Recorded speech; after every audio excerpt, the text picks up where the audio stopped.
पुढची बातमी पाहूयात। आमदार संजय गायकवाड शिवीगाळ आणि धमकी प्रकरण। गायकवाड यांच्या विरोधात गुन्हा दाखल करण्यास राजारामपुरी पोलिसांनी नकार दिलाय। पोलीस फसवणूक करतायत असा आरोप प्रकाशक प्रशांत आंबी यांनी केलाय। दखलपात्र गुन्हा दाखल करून घ्यावा यासाठी 1.5 तासांहून अधिक काळ आमदार रोहित पवार यांनी काल राजारामपुरी पोलीस ठाण्यात ठिय्या दिला होता। मात्र रोहित पवार निघून जाताच पोलिसांनी भूमिका बदलली आहे। आज एसपीना भेटून पुन्हा गुन्हा दाखल करण्याचा प्रयत्न करणार, अन्यथा कोर्टात दाद मागणार अशी भूमिका प्रशांत आंबी यांनी मांडली।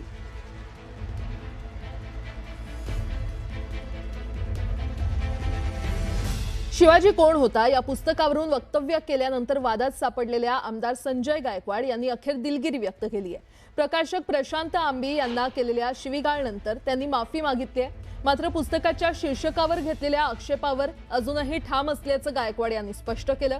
या प्रकरणामुळे राजकीय वर्तुळात चर्चांना उधाण आलंय।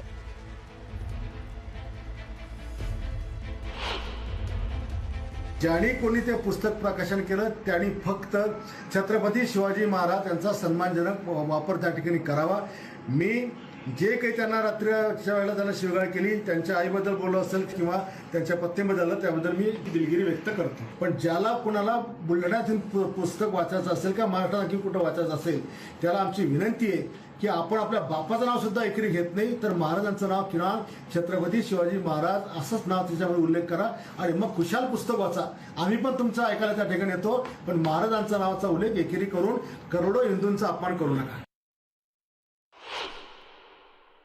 अशा पद्धतीने बोलून जायचं, मग 24 तासानंतर माफी मागायची। अरे पण तो ऑडिओ लोकात राहतो ना, तो ऑडिओ लोकात पसरतो। मग लोकांना असं वाटतं की ठीक आहे, एकदा बोलून गेलं तर नंतर माफी मागितली तर सगळं ओके।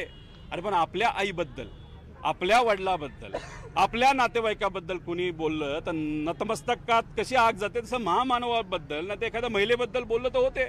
माफी मागितली नाही मागितली हे मला माहित नाही, मागितली असेल तर तो त्यांचा विषय, पण चूक तर झाली आहे।